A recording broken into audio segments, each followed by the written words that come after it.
तीन बहुओं के रवैये से सासू माँ बहुत परेशान थी। दरअसल बात ये थी कि तीनों बहुओं में किसी बात को लेकर अनबन हो गई थी। तब से ही तीनों एक दूसरे से मुंह फुलाए रहती थी। ना कोई सीधे मुंह किसी से बात करती, ना किसी का कहना मानती।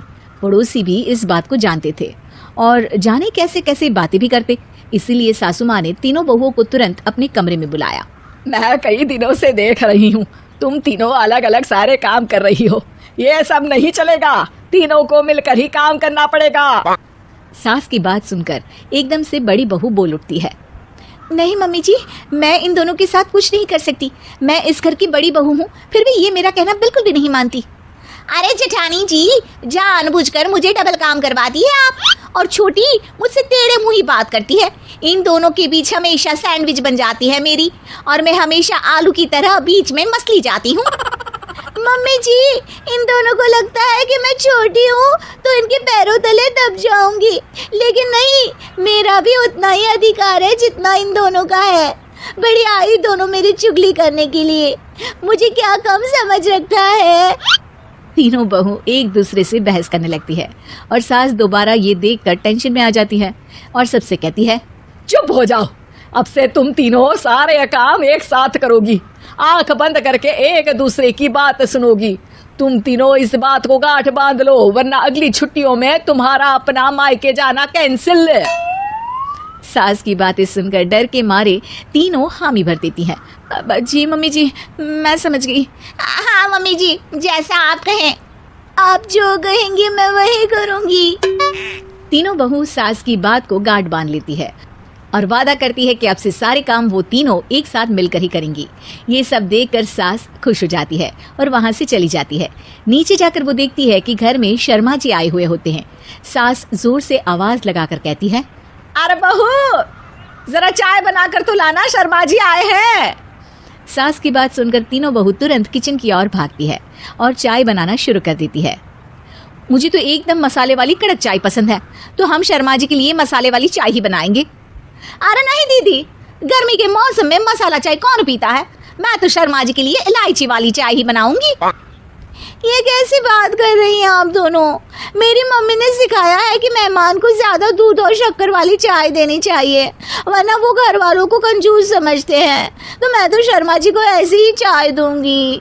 तीनों बहुएं अपने अपने तरीके से चाय में शक्कर, मसाला, पत्ती सब डाल देती है। उबलने के बाद तीनों मिलकर चाय बाहर लेकर जाती है और शर्मा जी और सासू माँ को देती हैं। चाय पीने के बाद शर्मा जी सासू माँ को देखकर शर्मा जाते हैं और शर्मिंदा महसूस करते हैं कि आखिर उन्होंने चाय पीने के लिए हामी क्यों भरी। सासू माँ भी चाय पीना शुरू करती है और कहती हैं, अरे बहू, ये कैसी चाय बनाई है? चाय है या मीठे दूध की बासुंदी? हाँ, चाय अच्छी नहीं लगी क्या? कोई बात नहीं, हम पराठा बनाकर लाते हैं। चलो चलो अंदर।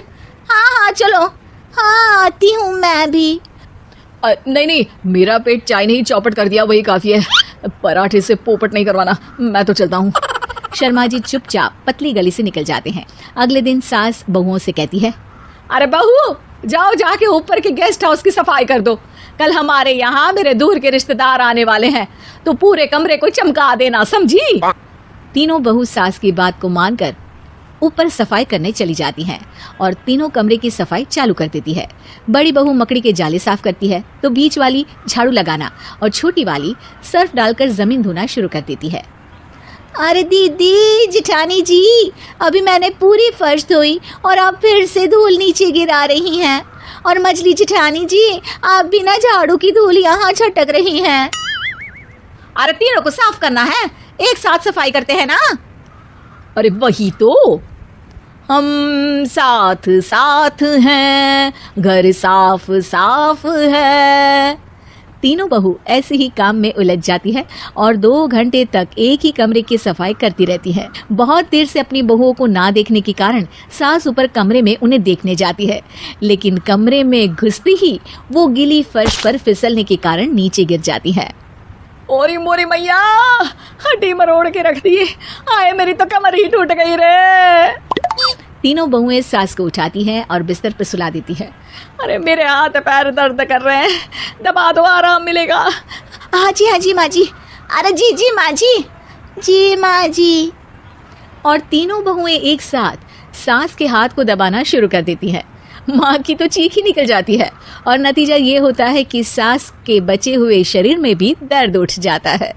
हाय राम, ये क्या कर दिया तुम तीनों ने। अरे मेरी तो किस्मत ही फूटी है कि तुम जैसी बहुएं मुझे मिली। हे भगवान, पूरे शरीर में दर्द बढ़ गया है। अब तो पता नहीं कि चल भी पाऊंगी या नहीं। माफ करो, मुझे गलती हो गई मुझसे कि तुम तीनों को एक साथ काम करने के लिए बोला। सोचा था तीनों मिलके अच्छे से काम करेगी, लेकिन बड़े बुजुर्ग सही कहते थे कि 3 तिगाड़ा काम बिगाड़ा।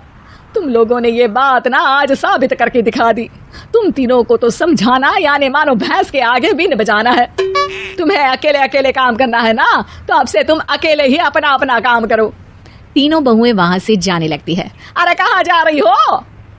आप ही ने तो कहा कि अपना अपना काम करो, तो मुझे मुल्तानी मिट्टी लगानी है। अरे मुझे भी तो नेल पॉलिश लगानी है।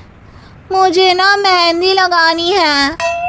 सास अपना सर पीट लेती है और कहती है, अरे मुझे भी लगाना है कुछ। क्या माँ जी? क्या माँ जी? क्या माँ जी? तुम्हारे घर वालों को फोन तुम्हारी हरकतें बताने के लिए।